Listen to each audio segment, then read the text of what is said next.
राजा रानी की कहानी। सालों पहले लखनपुर नाम के राज्य में भीम नाम के राजा का शासन हुआ करता था। वह बहुत महत्वाकांक्षी था और अपनी प्रजा से बहुत प्यार करता था। उनके राज्य में चारों ओर खुशहाली थी, लेकिन राजा रानी खुद हमेशा दुखी रहते थे। उनके पास धन दौलत शोहरत सब कुछ था, लेकिन उनकी संतान ना थी। संतान पाने के लिए राजा और रानी पूजा पाठ जप तप सब करके देख चुके थे, लेकिन कोई फायदा नहीं हुआ। एक दिन महर्षि के कहने पर राजा ने महायज्ञ कराने का फैसला किया।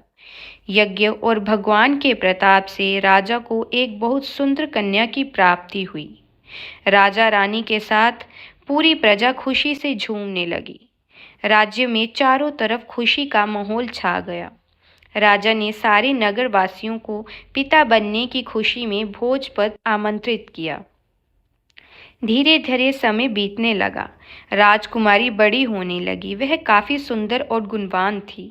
राजा रानी उसे देखकर ही खुश रहने लगे, लेकिन एक दिन उनकी खुशी को मानो जैसे नजर लग गई।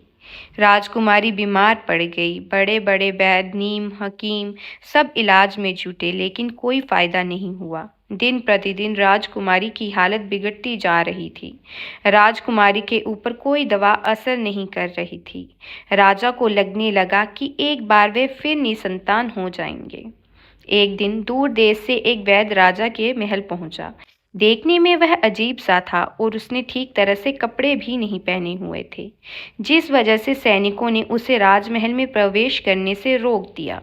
वैद्य ने राजा से एक बार मिलने की बहुत गुजारिश करते हुए कहा कि मैं राजकुमारी को ठीक कर सकता हूँ, लेकिन किसी ने उसकी बात पर यकीन नहीं किया।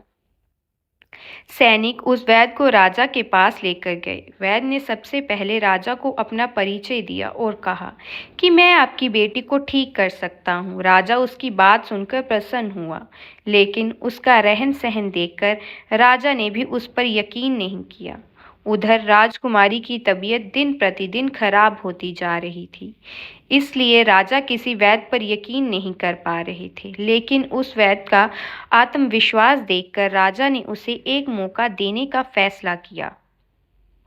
राजा ने वैद्य को बोला कि अगर राजकुमारी ठीक नहीं हुई तो अंजाम भुगतने के लिए तैयार रहना। इस पर वैद्य ने बोला, ठीक है, लेकिन अगर राजकुमारी ठीक हो गई तो मुझे क्या मिलेगा? राजा ने कहा, जो मांगोगे मिलेगा। वैद्य राजी हो गया। राजा खुद उस वैद्य को लेकर राजकुमारी के पास गया। राजकुमारी बिस्तर पर बेजान सी लेटी हुई थी।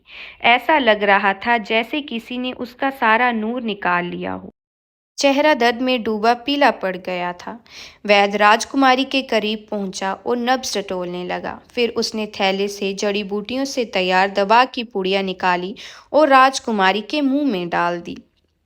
वैद्य ने राजा और रानी से बोला कि आपकी बेटी जल्दी ठीक हो जाएगी। वैद्य की बात सुनकर राजा रानी के मन में बेटी के ठीक होने की एक उम्मीद की किरण जाग उठी।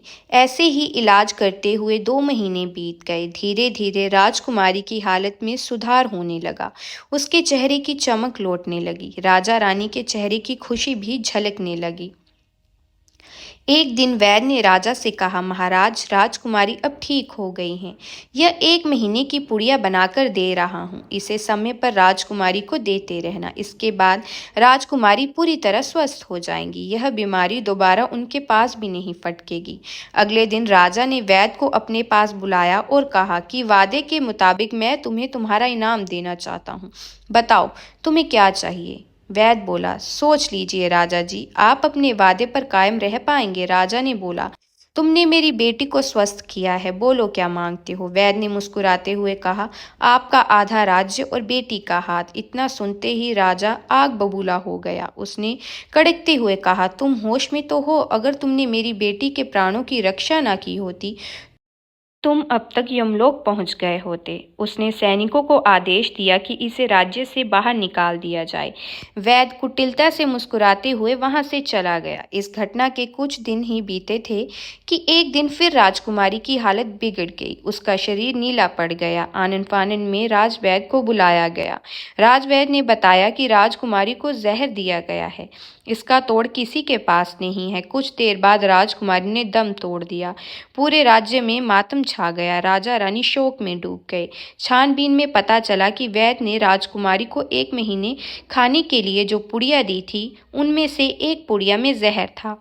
वैद्य को पहले ही शक था कि राजा उसकी बात नहीं मानेगा, इसलिए उसने एक पुड़िया में जहर भरकर रखा था। उसने सोचा कि अगर राजा शादी के लिए मान जाता है तो वह जहर वाली पुड़िया हटा देगा, लेकिन अगर नहीं माना तो इसकी सज़ा राजकुमारी को भुगतनी होगी। वैद्य की चाल कामयाब हो गई। कहानी से सीख: अगर किसी से कोई वादा किया है तो उसे ज़रूर पूरा करना चाहिए।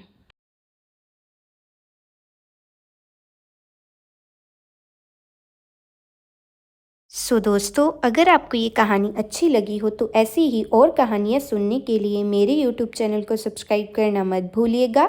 तो मिलते हैं कल एक और नई कहानी के साथ। तब तक के लिए हर हर महादेव।